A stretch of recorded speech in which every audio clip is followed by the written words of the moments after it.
جراتسياني كان حالة مختلفة بالكامل عن سيشيلياني. جراتسياني كان مقرب جدا من موسوليني، وكان راجل له هيبة وتكوين جسماني قوي وملامح صارمة بتساعده على إظهار الهيبة دي، وكان راجل شديد الغرور والاعتداد بالنفس، وكان كمان شديد القسوة والفظاظة، ومتخصص في تنفيذ المهام القمعية وبالأخص في المستعمرات الإفريقية. وكان عنده قدرة على الكلام المشحون بالجمل والعبارات البلاغية اللي كانت بتظهره كبطل فاشي، وكل ده على الرغم من انه كان من ضباط الاحتياط ولم يتخرج من اي كلية او اكاديمية عسكرية. وكتاباته هو نفسه بتبين قد ايه انه كان سوداوي وحقود تجاه اصدقائه واعدائه.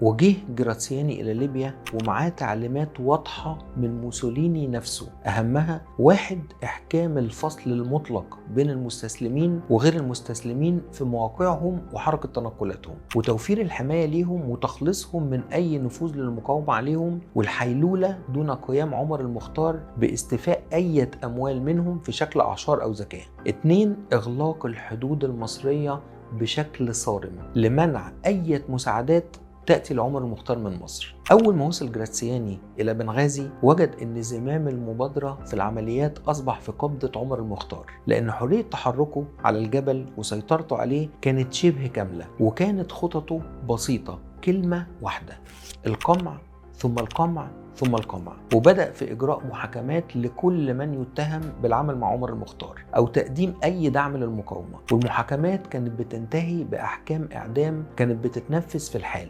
وتم تداول إشاعات إنه ابتكر وسيلة جديدة للإعدام وهي الإلقاء من الطائرات، لكن الشائعات دي مفيش دليل قاطع بيأيدها. وفي 16 يونيو 1930 خطط جراتسياني لعملية واسعة اشترك فيها 10 فيالق من القوات الإيطالية، وكان الهدف منها محاصرة عمر المختار وتدمير المقاومة بالكامل مرة واحدة. وكان جراتسياني متأكد من نجاح العملية بكل ثقة وغرور، حتى انه دعا بدوليو للحضور لإطفاء المجد على الانتصار المؤكد. لكن عمر المختار كان تلقى معلومات عن العملية قبل إطلاقها، وقدر يوزع الكتائب على وحدات صغيرة وينشرها بشكل يجعل من الصعب تدميرها. وفشلت العملية، وكان ده سبب لتشفي بدوليو في جراتسياني اللي كان مفروض عليه من روما، وبعت له برقية تقريبا هزقوا فيها، وقال له إنه لا ينبغي أن يكون الهدف من عملياتنا الاستيلاء على قطعان الماشية. عمر المختار ما كانش مجرد مقاتل بدوي، عمر المختار كان صاحب فكر استراتيجي، وكان بيمتلك قدرات فريدة على التخطيط وإدارة معارك المدن والصحاري. وكانت خطته هي بعثرة القوات لما يعرف بوجود هجوم عليه، ثم إعادة تجميعها في الوقت المناسب وشن غارات خاطفة. وفي العملية دي أبدى قدرات إضافية على العمل الاستخباراتي، وده اللي كتبه بدوليو لجراتسياني في برقية تانية قال له فيها: عمر المختار بيتمتع بنفوذ خارق بين رجاله، وحاولوا أنصار ومساعدين أوفياء لا يمكن النفاذ إليهم وتقليبهم عليه. إن إرادته القوية وعزيمته الصارمة قوانين لابد من تنفيذها، فهو قائد محنك ومنظم بارع ولبق إلى أقصى حد، ولديه نظام مخابرات يمكنه من تحديد الوقت المناسب للقتال، ولديه جهاز حديدي لمكافحة التجسس، وبالتالي فهو محصن من الجانبين، الخيانة والاختراق. وتم تغيير استراتيجية المعارك بشكل كامل بعد ما أدركت الحكومة الإيطالية استحالة هزيمة كتائب عمر المختار في ميادين القتال. الأمر أصبح بالعكس، وتم وضع استراتيجية جديدة بترتكز على فصل المجاهدين عن الأهالي اللي بيمثلوا مصادر الإمداد اللوجستي للمقاومة، وتم تنفيذ حملة تهجير للأهالي من منطقة الجبل إلى مناطق السهول الممتدة بين توكرا وبنغازي وعلى طول الشريط الساحلي، وتم إحاطتهم بسياجات أمنية، وتم إحكام مراقبة مستمرة عليهم لمنع وصول أي إمدادات للمقاومة سواء مال أو سلاح أو قطعان أغنام. وحققت الاستراتيجية دي نجاح ملموس طول فترة صيف 1930، وخسرت المقاومة كتير من رجالها وقياداتها، ومنهم فضيل بوعمر، وهو من أقرب وأخلص معاوني عمر المختار. وعمر المختار نفسه كاد أن يقتل في إحدى المعارك، لكنه تمكن من الإفلات. لكن كان باقي شيء واحد لإحكام الحصار على عمر المختار، وهو إغلاق الحدود المصرية. وبالفعل أشرف جراتسياني بنفسه على مد 270 كيلومتر من الأسلاك الشائكة بين مصر وليبيا، واستمر العمل 6 شهور كاملة من إبريل وحتى سبتمبر 1931 لتنفيذ المهام. وتم إسناد مهمة حراسة ومراقبة الأسلاك الشائكة لقوات طيران ودوريات ومدرعات لضمان عدم الاختراق.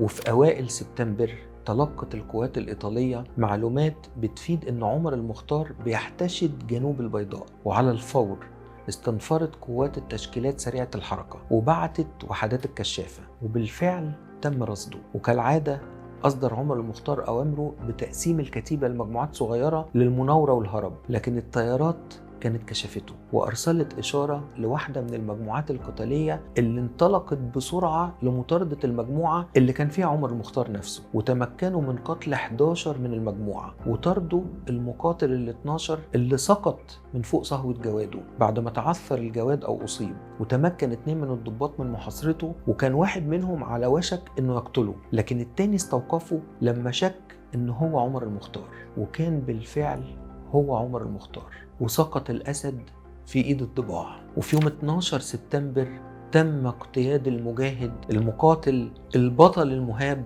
أسد الصحراء عمر المختار، وهو مقيد بالأغلال من إيده ورجله وتحت حراسة مشددة إلى بنغازي. وكأن المشهد بيكشف لنا بوضوح عن الفرق بين القوة الغاشمة والهيبة. تم اقتياده في هذه الحالة إلى بنغازي للتأكد من هويته بعد عرضه على كبار الضباط الإيطاليين اللي كانوا التقوا بيه قبل كده وقت توقيع الهدنة. على الرغم من أن هو نفسه ما أنكرش هويته، قال أنا عمر المختار، والكلام ده من واقع الأوراق الإيطالية نفسها. واقتيد عمر المختار إلى مقابلة جراتسياني اللي كان منتفخ وممتلئ بالكبر لما وجد غريمه في قبضة ايده. وطلب جراتسياني من عمر المختار انه يبعت رسالة لرجاله من المجاهدين يأمرهم بوقف القتال والاستسلام فورا، لكن عمر المختار رد بهدوء وثقة ورباطة جأش وقال له اننا اقسمنا اليمين ان نموت جميعا فردا فردا